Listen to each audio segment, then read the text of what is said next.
All right, guys. It's been rumored that the abducted sister of the former Minister of Power, Mr. Adelabu, his sister, Mrs. Busayo Adegoke, who were reportedly abducted by some gunmen, or I don't know, maybe bandits, or let me just say gunmen or no gunmen. So the sister was arrested in the person of Busayo Adegoke, sister to the former Minister of Power, Mr. Adelabu. Alongside our twins' son. So it's been rumored right now that they have regained their freedom. So I'm not 100% sure of this, but I want us to talk about this. Now, if it is really true that they have regained their freedom, now this should be a clear picture to Nigerians, especially the youth. It should be a clear picture for you to understand how things are going in this country. Now you see now that the rich men, the wealthy men, their own matter not they had very easy. Whenever something like this, even though we don't pray for such thing to happen, whereby a rich man or a wealthy man, maybe a family, one of his family, his or her family person is be abducted, we don't pray for anything of such. But whenever something like this happen, you know, their own, they had. It is very easy because they will surely find a way to rally around and get the money without even involving the government. You understand? Because these people are wealthy, these people are rich, so they can just rally around within a short period of time. They have gotten the money and they have paid the ransom, and the family will gain their freedom. You understand? So we are not 100% sure if this whole thing is true. For now, it's just a rumor. But I want you all to get something very clear. You understand? But in the case of the poor people, you know, because the parents of these poor people, and also the families, they are majority are very wretched. Majority are not really, they are not really financially capable.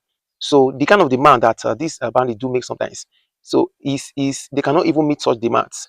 Okay, imagine a bandit, demanding 100 million, 200 million, 500 million. Where are they going to get such money? The family of these abducted children, even if they sell their self, they sell all their assets, sell all the family, sell their properties, they will not still be able to realize the kind of money these bandits do demand. You understand? And there's something I've come to understand, but I don't know if I'm very sure. The demand they used to place, on any of their victim, whose family are wealthy and rich. The demand not used to be that very huge.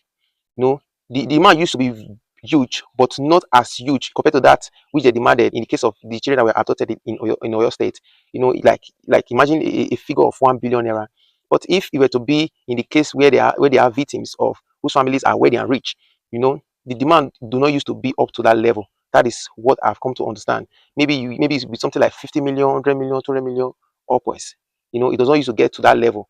Unless maybe I'm not, let me just say I'm not very accurate on that, but that is what I've come to understand in this whole thing. You understand? So those these wealthy people, they will not waste time to rally around to get the money without even involving the government. But in the case of these poor people, these poor children, the families they cannot raise such money, so they will not have to get the money from the government.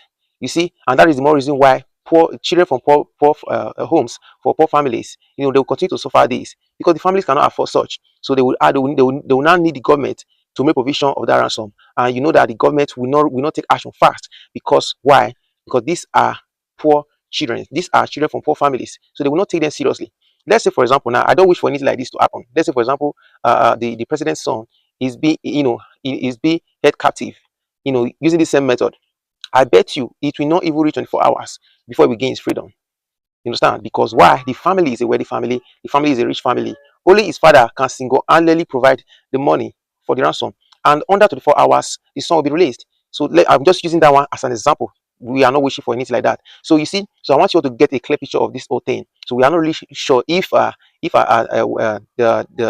Adelabu's sister and our twin son are free now. But I want you all to get a clear picture of what is actually happening. So we pray that this whole thing, we come to a low, and someday, this whole thing will die down, and this issue of insecurity will come to a level whereby people can still breathe. Where in the country that people can still sleep with their two eyes closed. All right, guys, here are the result of this. I will see you on the next video.